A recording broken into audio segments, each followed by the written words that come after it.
Magandang araw! Ako nga po pala, si Margaris ay may nagot, 8 taong gulang mula sa 3 baitang, pangkat Atis. Ako nga po pala ay maghahatid ng kwento tungkol kina Langgam at Tipaklong. Hari kayo, samahan niyo ako at makinig sa aking kwento. Si Langgam at si Tipaklong. Maganda ang panahon.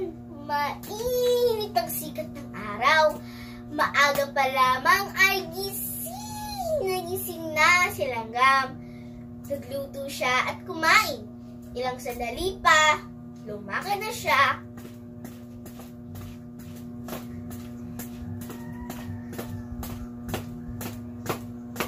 Gaya ng dati, naghanap siya ng pagkain.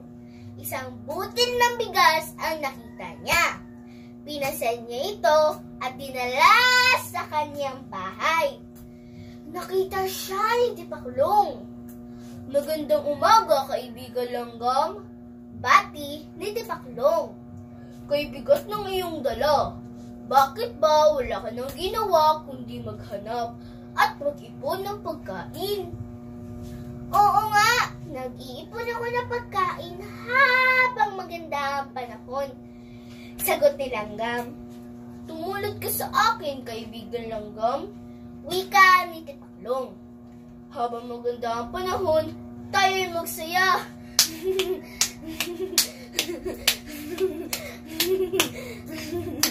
Tayo ay lumukso.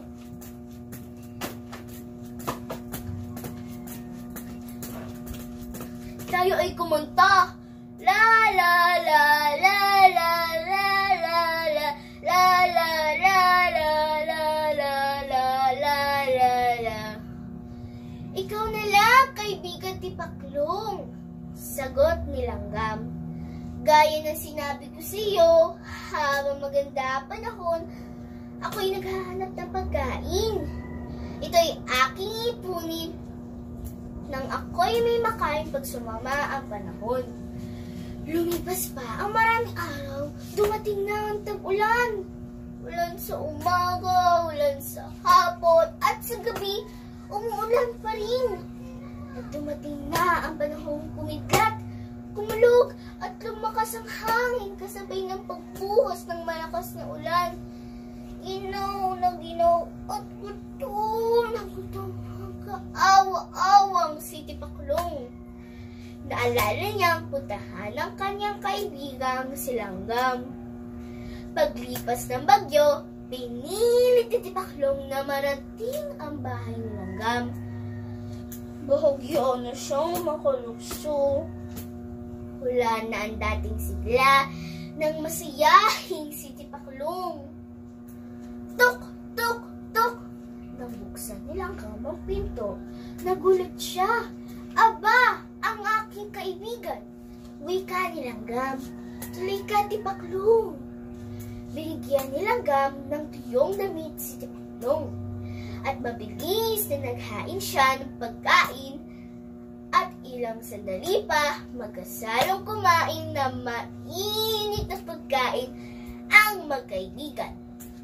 Salamat, kaibigan Langgam.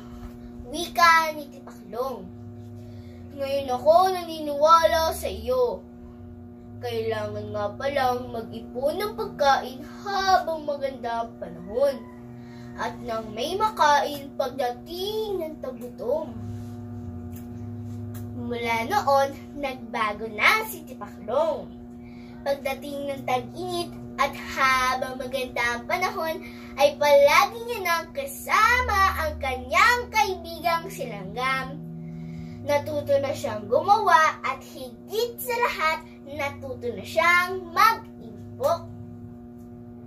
At dito po ang nagtatapos ang ating kwento tungkol kina Langgam at Tipaklong.